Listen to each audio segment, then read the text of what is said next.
pistol forward in one smooth motion until my arm reached full extension, my left hand molded onto the opposite side of the pistol, cradling the gun in both hands, index fingers pointed to the target. She was smiling. "Slow and steady pressure. Let the weapon surprise you," the voice said. I pulled my fingertip back gently and waited for the sound. Crack! The hammer dropped into a bright spark of flame, and the barrel jerked upward, my shoulders rocking me backward on my heels. I exhaled, then waited. Crack! Inhaled. Crack! The firing became automatic, shell casings leaping from the barrel and falling soundlessly to the ground. The empty magazine dropped from the handle, and I took one long breath, relieved, noticing for the first time the smell of charcoal smoke and sulfur. I set the pistol down on the metal tray and stepped back, eyes panning left and right. The room was small, only a few shooters standing within arm's reach of one another.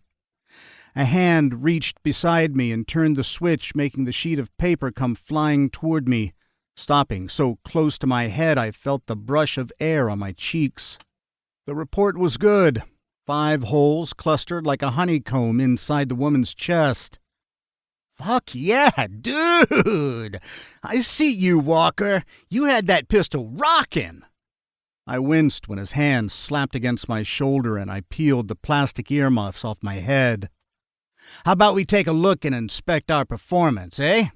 Dan unclipped the paper from the wire and traced a finger around the holes I made in the center of the woman's pink shirt. "Center mass, from the looks of it. Center bosom." If it was a joke, he didn't laugh. Dan studied the paper, pushing his orange-lensed shooting glasses to the top of his head to get a closer look. He rubbed the back of his neck, sleeves rolled up to his elbows. I could make out 3 tattoos on the inside of his forearms, images I had not seen before.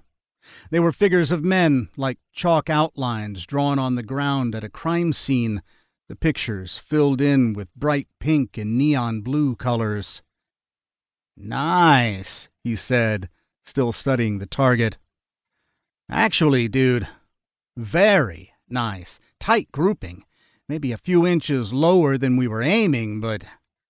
He took a black marker from a cargo pocket and drew circles around the bullet holes, tracing lines from the circles to small squares he drew near the woman's heart and forehead. He was a football coach, diagramming an imagined play.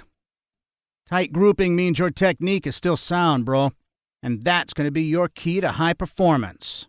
The air felt thick.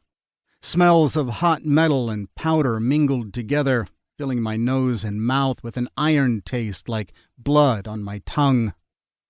Again, he clapped me hard on the shoulder. "The important thing is that we're having some fun. Couple of dudes just laying waste to paper somewhere in middle America. That's how I see it. Gonna shoot those blues away in no time, my friend," Dan said, his head thrown back mischievously. "That's enough," I said. I was wearing 2 sets of hearing protection, and it's your voice that's ringing in my ears. He was here to check on me, and we both knew it. Dan made the weekend trip to see things for himself, to make sure I was still getting out of bed every morning, brushing my teeth, and going to work. He came to make sure I hadn't been burning days just driving around the neighborhood, thoughts drifting a decade into the past. I didn't want to talk about it. Why the goofy target? Dan pulled the shooting glasses off his head, placed them into a thick black case, and then slipped that case into a black backpack hanging off the side of his shoulder. "Because that chick," he said, "she's out there. Look, you want to fuck that chick, right? Like we all want to fuck her. She's a babe, I got it. But if you can't shoot an armed woman just because you want to fuck her, then the bottom line is very simple. You need more training. You need to learn how to separate your feelings from your skill set, dude, because this isn't Afghanistan anymore. It's not always going to be some Haji dickhead with the black beard and the mascara and the dirty jammies. Guy was shooting a dummy. The threat is now nuanced. Dude, it's a very nuanced...